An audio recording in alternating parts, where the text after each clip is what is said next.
Manggagawa at your service, Jerome Adonis. Secretary General ng Filipino Nurses United, Registered Nurse, Nurse Aline Andamo. Mangingisda, Pamalakaya Vice President Ronel Arambulo. 3-term Representative ng Gabriela Women's Party, Arlene Rosas. 3-term Representative ng Bayan Muna Party List, Jenny Casino. 3-term Representative ng ACT Teachers Party List, Franz Castro. Kadamay, Secretary General Mimi Doringo. Presidente ng Piston, Modi Floranda.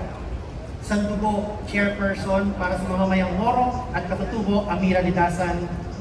3-term Representative ng Bayan Muna at Gabriela Women's Party, Liza Maza. At tagapangulo ng Kilusang Magbubukid ng Pilipinas, Kadaling Ramos. Sila po ang mga kandidato tumatakbo sa pagkasenador sa ilalim ng Makabayan.